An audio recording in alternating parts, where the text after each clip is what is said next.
세상 사람들 중에 복 받기를 싫어하는 사람은 아마 없을 겁니다. 그죠? 종교를 떠나서 남녀노소를 막론하고 복 받는 건 참 모두가 다 좋아하죠. 혹시 우리 중에서도 아유 복 뭐 나는 안 받아도 되겠습니다라고 하는 분 있겠습니까? 모두가 다 복 받는 건 다 원하고 바라는 일이에요. 성경에 보시면 성경에 많은 사람들이 나오지만 그 중에서도 복을 갈구하며 살았던 사람 중에 좀 우리가 손에 꼽을 수 있는 사람이 있지만 그 중에 제일은 아마 야곱인 것 같습니다. 야곱은 복을 받기 위하여서 아버지를 속이고 형님을 속이고까지 하면서 하나님의 복을 얻기를 원했던 사람이 바로 이 야곱이었습니다. 근데 그 일로 야곱의 인생이 한순간에 도망자의 그런 신세가 됩니다. 이 도망자 야곱이 이 하나님의 축복권을 받은 그 몸으로 도망을 다니게 되죠. 지난 시간 28장을 보시면 야곱이 도망치는 과정 속에서 베델이라고 하는 곳에 도달합니다. 한 3일 동안 막 이 도망치다 보니 너무 피곤했던 거죠. 그래서 자기도 모르게 돌베개를 베고 이렇게 잠이 들어버렸어요. 근데 그 잠이 들어버린 그 상황 속에서 하나님을 만나게 됩니다. 하나님께서 찾아와 주셔서 그곳에서 지쳐있는 이 야곱에게 하나님이 세 가지의 약속을 하십니다.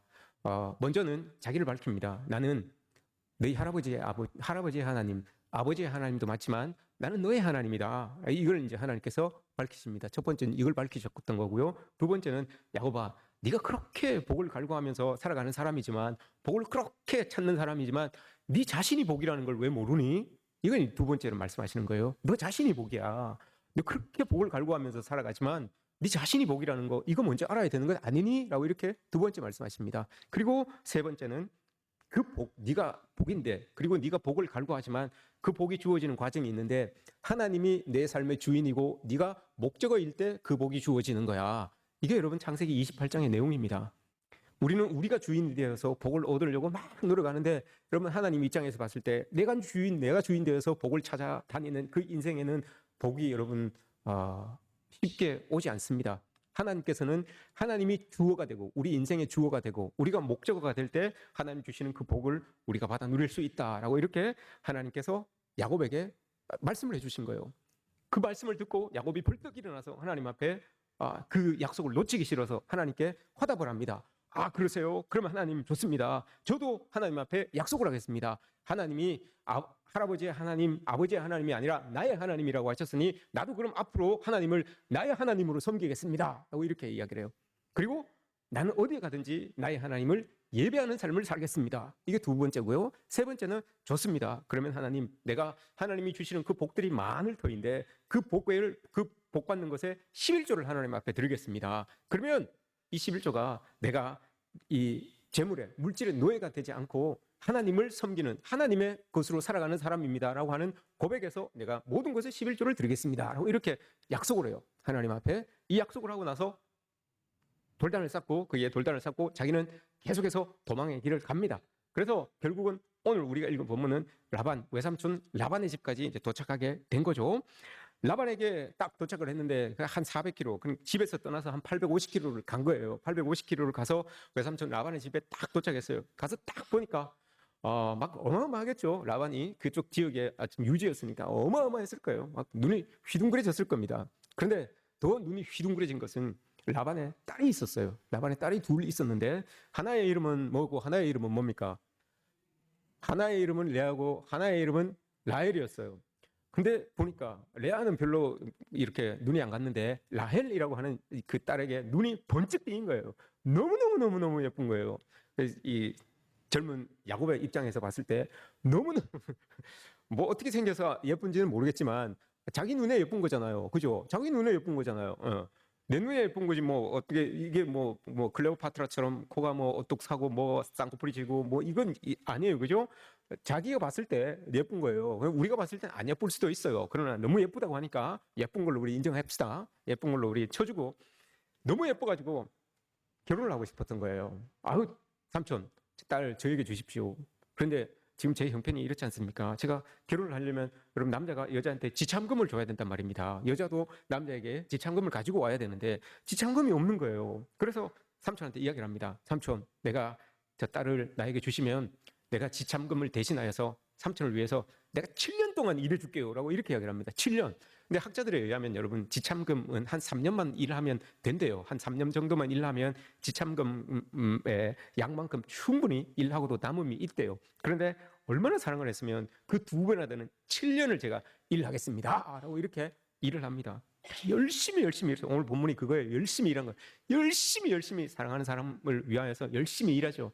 열심히 일했는데 오늘 본문에서 보시면 7년이 여러분 며칠같이 여겼더라. 며칠같이 쑥 지나가는 거예요. 사랑하는 사람을 위해서 여러분 수고하고 있으면 이런 거 아닙니까? 사실 그죠? 맞잖아요.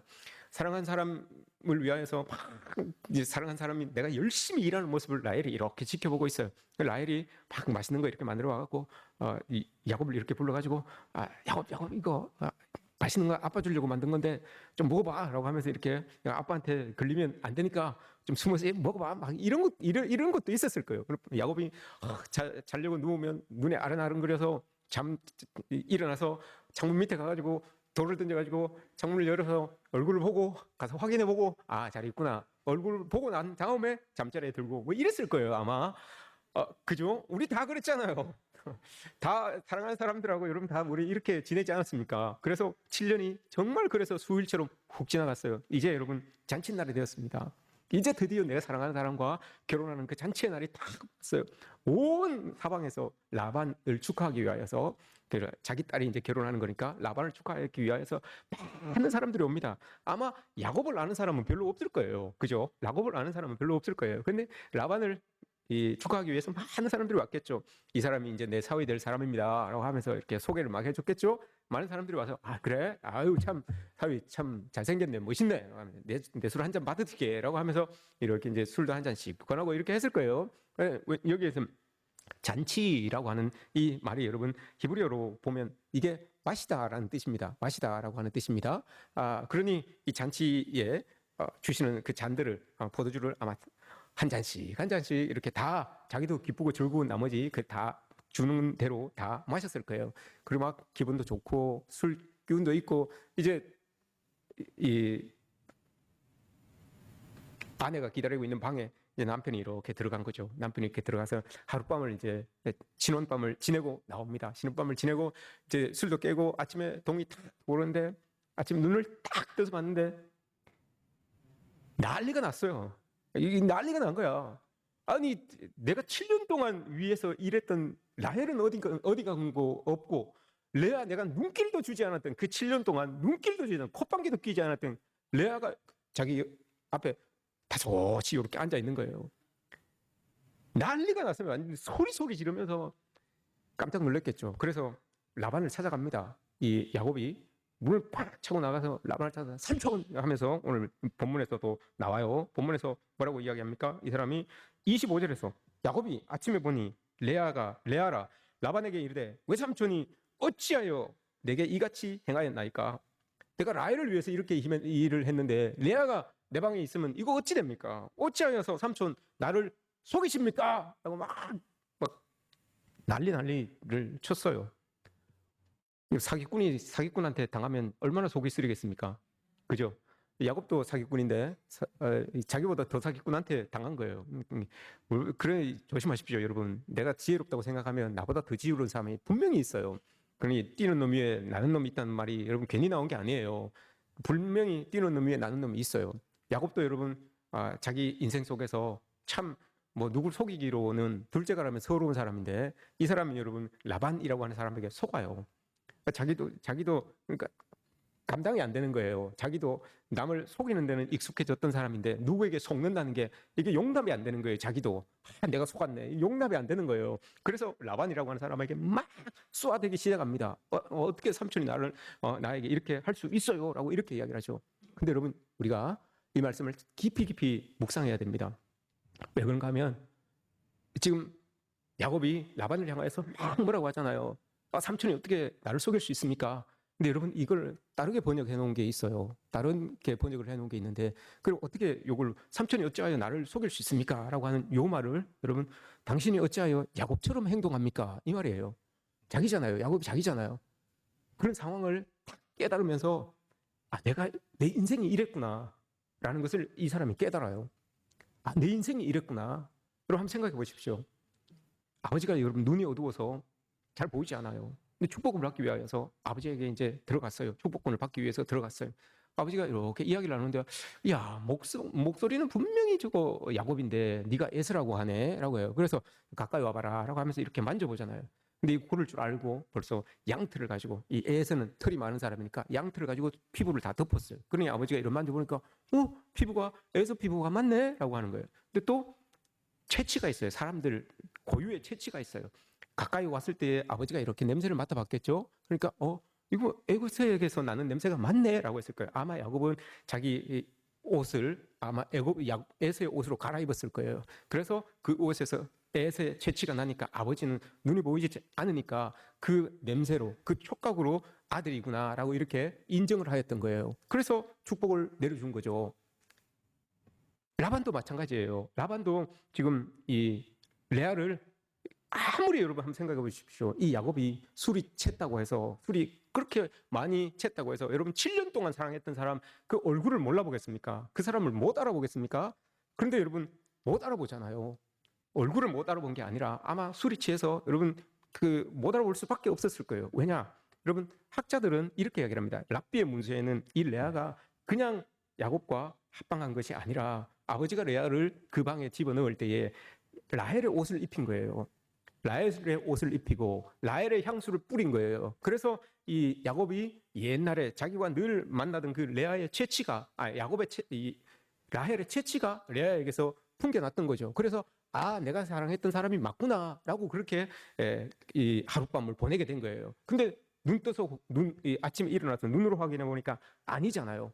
막 뭐라고 그런 거예요, 라반에게. 근데 그 상황을 통해서 자기를 깨닫는 거예요. 내가 옛날에 아버지를 내가 이렇게 속였는데, 내가 우리 아버지가 이렇게 나처럼 이렇게 속았겠구나. 이걸 여러분 깨닫는 거예요. 하나님께서 여러분 분명히 야곱에게 복을 주신다고 28장에서 약속을 하셨어요. 근데 여러분 하나님은 야곱 그대로의 사람에게 복을 주지 않아요. 야곱은 여러분 아직 하나님이 보시기에 복받을 그릇이 준비되지 않았어요. 그래서 지금 라반과의 이 삶 속에서 이 야곱은 복받을 그릇으로 여러분 준비되어 가는 과정인 거예요. 하나님이 분명히 복 주시기로 약속을 하셨지만 지금 당장 주는 복 다 흘려버릴 수밖에 없는 거예요, 야곱이. 그래서 하나님은 이 야곱 인생에서 하나님이 주시는 그 복을 받아 누릴 수 있을 만큼의 그 그릇 크기를 만들어가는 거예요. 그래서 옛날에 네가 잘못했던 거, 네 자신이 어떤 사람인지 그걸 깨닫게 하시는 거예요. 이런 상황들, 이런 일들을 통하여서 깨닫게 하시는 거예요. 그래야지만 하나님 주시는 복을 온전히 여러분 받아 누릴 수 있는 것 아니겠습니까? 라반을 통해서 거울처럼 자기를 보게 하는 거예요. 이게 여러분 하나님께서 지금 야곱을 라반에게 보내서 라반과 함께 그 삶을 살아가게 하시는 이유가 바로 이거예요. 하나님 주시는 복을 너 온전히 받기 위해서는 너의 옛날 모습들, 네가 가지고 있는 지금 모습들 이거 변화돼야 되지 않겠니? 라고 하는 거죠. 그래서 그 그릇으로 만들어가는 과정입니다. 당해보니까 이제 자기가 아는 거죠. 내가 이랬던 사람이구나라는 것을 알게 되는 거예요. 메드루마 슌이라고 하는 여러분 일본 작가가 있습니다. 이 사람은 오키나와 사람인데 이 사람의 작품 중에 혼백의 길이라고 하는 게 있어요. 이건 오키나와 전쟁 2차 세계대전 때 미군과 일본군이 오키나와에서 이제 전쟁하는 거, 이게 이제 5편 내용이 그 안에 들어있는데 한 내용 중에 이런 게 있어요. 한 군인이 이제 오키나와에서 어떤 여인이 자기 아기를 꼭 안고 있는 거예요. 막 오키나와는 원래 왕국인데 여러분 일본군들이 들어가서 점령한 땅이잖아요. 꼭 제주도 같은, 우리나라 제주도 같은 그런 곳이에요. 아픔이 있는 곳이에요. 일본이지만 일본인 취급을 못 받는 그런 땅이 오키나와였어요. 그래서 일본이 2차 세계대전을 할 때 자기 땅에서 안 하고 오키나와라고 하는 그곳에서, 떨어져 있는 그곳에서 전쟁을 했잖아요. 근데 그게 막대한 피해가 있었던 거예요. 오키나와 왕국을 이제 일본 군들이 들어와서 차지하는 거예요. 차지하는 과정 속에서 막 잔인한 살육이 일어납니다. 살육을 하는 과정 속에 이제 그 책에 나와요. 살육을 하는 과정 속에 어떤 엄마가 아이를 태어난 지 얼마 되지 않은 그 아이를 꼭 안고 있는 거예요. 나는 죽어도 이 아이는 살리고 싶은 마음이 있었던 거겠죠. 근데 그 엄마가 그 일본 군인에게 이렇게 이야기를 합니다. 자기가 이 상황이, 막 전쟁이 터지고 옆에서 사람이 죽어나가고 자기가 상처받고 한 이 모습이 너무너무 힘들고 고통스러우니까 나를 죽여달라는 거예요.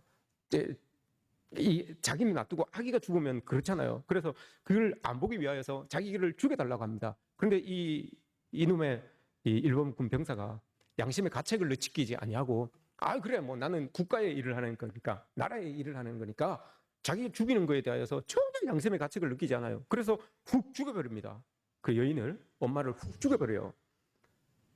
그러고 난 다음에 자기는 그걸 까맣게 잊어버려요. 아니, 난 국가가 시킨 일이니까, 국가를 위해서 한 일이니까, 난 그러면서 아주 자기의 일에 대하여서 합리화하고 정당화 시킵니다. 그래서 싹 잊어버려요. 자기가 했던 그 일에 대해서 싹 잊어버립니다. 그리고 오랜 시간이 흘렀어요. 오랜 시간이 흐르고 난 다음에 이 병사가 전쟁이 끝나고 자기의 삶의 자리로 돌아가서 결혼을 합니다. 결혼을 해서 아기를 가지게 돼요. 아기를 가지게 되는데 이제 간호사가 자기 부인이 낳은 아기를 이렇게 데리고 옵니다. 탯줄을 닦은 데리고 와서 아빠에게 이렇게 줍니다. 그 병사에게 이렇게 아기를 줍니다. 근데 그 아이를 탁 받는 순간 이 병사가 옛날에 잊어버렸던 일을 다 잊고 있었던 그때의 상황이 확 떠오르는 거예요.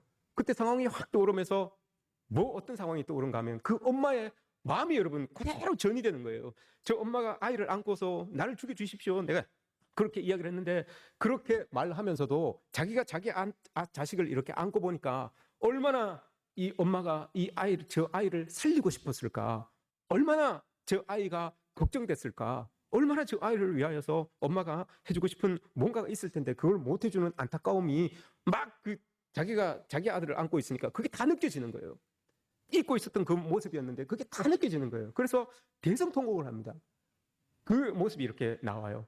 자기가 자기 아들을 안고 나니까 옛날에 자기가 죽였던 그 엄마의 마음이 그대로 전달이 되는 거예요. 내가 이렇게 아이를 안고 있는데 내가 만약에 이 아이를 안고 있는 채로 내가 죽는다면 이 아이는 과연 어떻게 될까? 이게 막 마음속에 이렇게 전이가 되는 거예요. 자기 아들을 거울 삼아서 자기가 행했던 모습들이 다 이렇게 잊고 있었던 그 모습이 정당화했었던 그 모습이 이렇게 드러나게 되는 것을 보게 됩니다. 참 이런 모습들이 여러분 우리에게 이렇게 우리의 삶 속에서도 이런 모습들이 여러분 있어요. 저는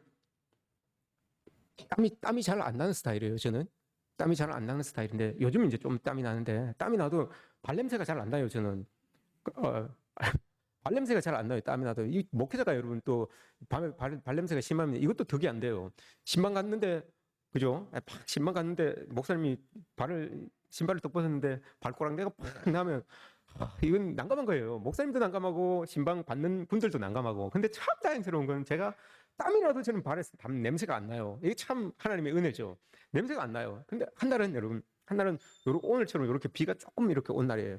근데 이런 날인데 제가 동네를 이렇게 걸어서 집에 이렇게 들어갔어요. 집에 들어갔는데 신발을 이렇게 벗어보니까 이게 신발 밑창이 좀 터져졌는지 물이 스며 들어와서 양말이 젖은 거예요. 양말이 젖어서 내가 이렇게 들어가기 전에 이제 한번 이를 보잖아요. 근데 좀 냄새가 나더라고.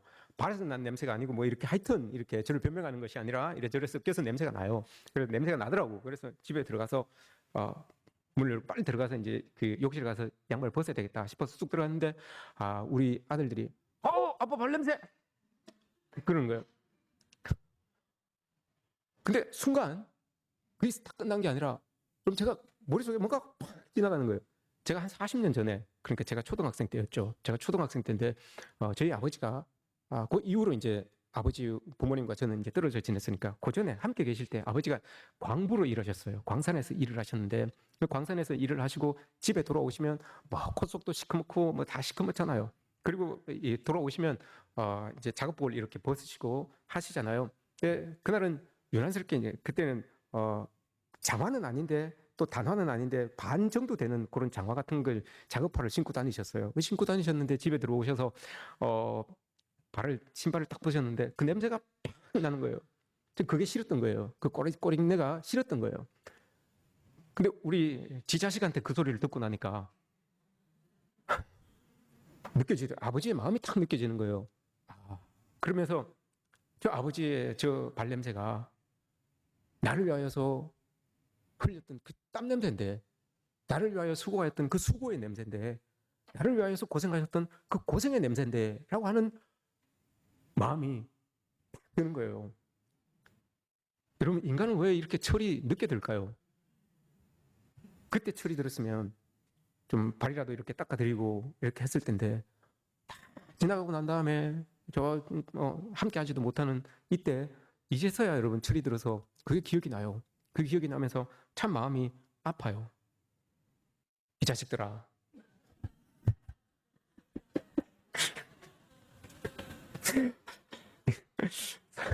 사람 왜 이렇게 여러분 사람은 철이 늦게 들까요? 여러분 한번 생각해 보십시오. 우리는 과연 어떤 일들을 접해야지만 예수 그리스도의 마음이 느껴질까요? 우리는 과연 어떤 상황이 처해져야지만 아버지의 마음이 느껴지는 것처럼, 그 옛날 돌아가셨던 아버지가 느껴지는 것처럼, 우리를 위하여 십자가에 돌아가신 그 예수 그리스도가 도대체 어떤 일을 해야지만, 우리가 어떤 상황에 처해야지만 그 예수 그리스도의 마음이 우리에게 이렇게 고스란히 전이 될까요? 야곱은 지금 여러분 그 과정을 겪어가고 있는 거예요. 하나님을 그대로 느끼기 위하여서 이 지금 변이 되어 가는 과정, 이걸 지금 야곱이 겪고 있는 것 아니겠습니까?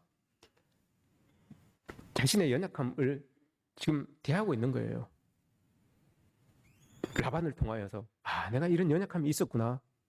내가 복을 구하면서 막 살아갔는데 나에게 이런 연약함이 있었구나. 이게 해결되지 않는 이상 하나님이 주시는 복을 내가 고스란히 온전히 받아 누리지 못하겠구나라는 것을 여러분 이 야곱이 깨달아가는 과정이죠. 여러분 야곱은 복 받은 사람입니까? 우리가 성경을 봤을 때 결론적으로 봤을 때 복 받은 사람입니까? 복 못 받은 사람입니까? 야곱은 복 받은 사람이에요. 그죠? 야곱은 복 받은 사람이에요. 그러나 여러분 야곱은 복 받은 사람이지만 얄미워요. 우리가 봤을 때 맞잖아요. 그죠? 야곱은 얄미워요. 여러분 우리는 복 받은 사람입니까? 받지 못한 사람입니까? 왜 자신이 없습니까? 하나님께 여러분 복 받은 사람입니까? 못 받은 사람입니까? 복 받은 사람이에요. 그러나 여러분 세상 사람들이 볼 때 얄밉게 살지 마십시오. 그리스도인으로서 복 받은 사람인데 야곱처럼 여러분 얄밉게 살지 마십시오. 복 받은 사람이면 복 받은 사람답게 그 복을 좀 나눌 수도 있어야 되는 것 아닙니까? 이게 여러분 그리스도로 전이된, 하나님으로 전이된 우리의 모습인 거예요. 이걸 여러분 하나님은 야곱에게 원하셨던 거죠. 이 잘 안 되는 거예요. 야곱이 그래서 막 따지니까 삼촌이 이야기를 합니다. 그래? 그러면 너 라헬을 위하여서 일주일만 참아라. 야, 일주일은 그래도 보내야 되지 않냐? 이게 원래 결혼 기간이 여러분 결혼 잔치 기간이 일주일이잖아요. 일주일 기다려라. 일주일 기다리라라고 하니까 억지로 일주일을 보냅니다. 그리고 난 다음에 7년을 네가 이 사람을 위해서도 일해줘라라고 이렇게 이야기를 합니다. 억지로 일주일을 보내요. 라헬이 무슨 잘못을 했습니까, 여러분? 레아가 무슨 잘못을 했습니까? 일주일을 보내요. 억지로 보내요. 그리고 나서 여러분 그 뒤에 내용을 한번 읽어보십시오. 레아에게 눈길도 하나 안 줘요. 눈길도 하나 안 줍니다. 그리고 나중에 이야기할 때 자기 다 가산을 가지고 자기 집으로 돌아갈 때도 늘 라헬이 먼저예요. 라헬과 레아 이렇게 이야기를 해요. 레아는 그때까지만 해도 벌써 여러분 아들을 6이나 낳았어요. 아들을 6이나 낳았음에도 불구하고 눈길도 하나 안 줘요. 이게 여러분 남편이 아주 독해요. 그죠? 야곱이 이래서 지금 야곱이 이게 지금 얄미운 거예요. 자기 받은 은혜가 큰데 그걸 못해요. 근데 레아가 여러분 참 슬픈 여인이에요. 이 레아가 슬픈 여인이에요.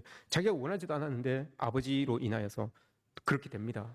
근데 또 남편에게도 사랑받지 못해요. 누구는 그렇게 이야기를 합니다. 막 그 사랑받지도 못했는데 아이를 6명이나 낳겠습니까? 라고 이렇게 이야기를 해요. 근데 여러분 심리학자들이 요즘은 이 성경을 성서로만 해석하지 않아요. 심리나 뭐 이런 것들을 다 가지고 와요. 가서 여러분 그걸 가지고 해석을 하는데 뭐라고 이야기하는가 하면 야곱이 여러분 그래도 6명을 낳잖아요. 레아를 통하여서 6명을 낳습니다. 근데 그 6명을 낳기까지의 그 사랑은 정복자의 사랑이라고 이렇게 이야기를 합니다. 정말 사랑해서 아이를 가지기 위하여서 사랑한 것이 아니라 정복자의 사랑인 거예요. 나의 욕망을 풀어내기 위하여서, 나의 욕구를 풀어내기 위하여서 그렇게 사랑을 나눈 거예요. 그러니 이 레아는 그걸 안 거예요. 그래서 첫째 아들을 놓고 이름을 뭐라고 합니까, 여러분? 루벤이라고 이렇게 이야기합니다. 보세요.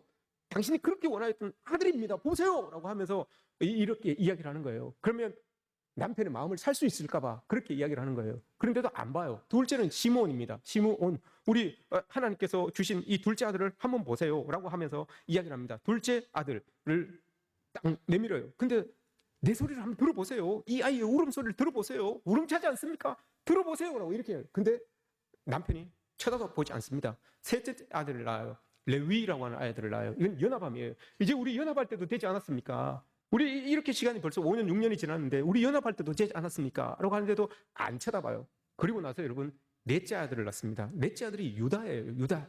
하나님을 찬양합니다. 이런 뜻이에요. 왜 여러분 넷째 아들 이름을 유다라고 지었겠습니까? 하나님을 찬양합니다라고 지었겠습니까? 지금까지 여러분 이 레아라고 하는 이 여인은 그래도 아들을 낳고 마음을 돌리기 위해서 남편의 사랑을 받기 위해서 열심히 노력했는데, 남편을 의지하려고 열심히 노력했는데 그게 안 되는 거예요. 셋째 아들까지 나와보니까 내가 의지할 사람이 이 야곱이 아니라 하나님이구나, 이걸 깨달은 거예요. 그래서 여러분 넷째 아들의 이름을 하나님을 찬양합니다 라고 지었어요. 이제는 더 이상 남편을 의지하지 않아요. 남편을 의지의 대상으로 모든 것에, 내 인생의 모든 것으로 삼지 않아요. 이제는 하나님께로 바뀌어요. 마음이 바뀌어요. 그래서 여러분 보세요. 이 고백이 있고 난 다음에 예수 그리스도께서 여러분 이 유다의 자손을 통하여서 나옵니다. 앞에 첫째, 둘째, 셋째가 아니라 이 유다의 자손을 통하여서 나와요. 왜냐? 이때 여러분 이 레아의 믿음이, 하나님을 향한 의지가 고백된 아들이 바로 이 아들이거든요.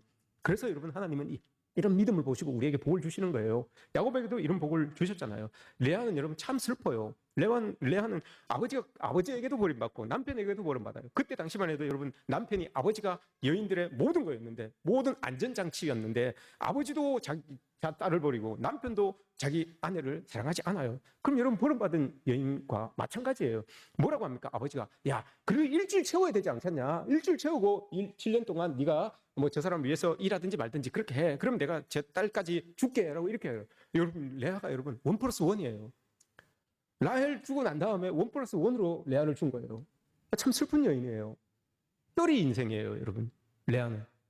그러나 여러분 보세요. 그 떨이 인생 +1, 1+1 인생에 여러분 하나님께서 함께하여 주셔서 하나님의 찬양이 그의 입을 통하여서 드러나게 하고 하나님이 함께하심이 그에게 느껴지게 해요. 레아의 노래라고 하는 곡이 있어요. 제가 가사를 하나 준비했습니다. 있습니까? 예, 레아의 노래. 야곱은 나를 외면하여도, 맞잖아요. 야곱은 나를 외면하여도 주님은 나를 돌아보시네. 야곱은 나를 무시하여도 주님은 나를 들어주신다. 야곱은 나를 떠나갔지만 주님은 다만 안으신다. 야곱은 날 인정 안 해도 주님은 나만 인정하네. 찬양의 유다, 내게 행복을 주신 분께, 찬양의 유다, 나를 사랑한다는 분께, 찬양의 유다, 나를 좋아하시는 분께 너는 아주 특별해. 레아를 이야기하는 겁니다. 아주 많이 특별해. 이렇게 이야기합니다. 여러분 떨이 인생, 하나님 보시기에 여러분 특별합니다. 우리가 여러분 떨이 인생일 수 있어요. 복을 갈망하면서 열심히 살아가지만 여러분 내가 원하는 그 복들이 내 눈에 보이지 않고 손에 잡히지 않을 때 우린 떨이 인생처럼 느껴질 때가 있어요. 그러나 여러분 그 떨이 인생이 하나님을 알고 하나님을 찬양하고 하나님을 고백할 때 저 부족한 사람을 통하여서 12아들이 태어나게 되는 것이고, 야곱과 마찬가지로 12아들이 태어나는 것이고, 그 일을 통하여서 여러분 흔들리지 아니하는 예수 그리스도가 우리에게로 오게 되는 겁니다. 여러분 혹 내 인생에서 여러분들의 자리가 떨이 인생처럼 느껴지시는 분들이 계십니까? 1+1처럼 여러분 느껴지시는 분들이 계십니까? 내 남편은 왜 나를 이렇게 사랑하지 않을까? 내 아내는 나를 왜 이렇게 존중하지 않을까? 여러분 이런 마음들이 있습니까? 먼저 여러분 하나님을 중심에 세우십시오. 그때 여러분 우리 복받는 인생이 되는 겁니다. 그때 여러분 우리가 하나님이 도와주시는 그런 인생을 살아갈 수가 있는 겁니다. 여러분 우리 모두가 주님 안에서 복받는 인생 되었으면 좋겠습니다. 여러분 모두 다 하나님께서 특별하게 귀하게 여겨주시는 그런 인생들이 되어주셨으면 좋겠습니다. 여러분 그리스도 안에서 빨리 철드시기 바랍니다.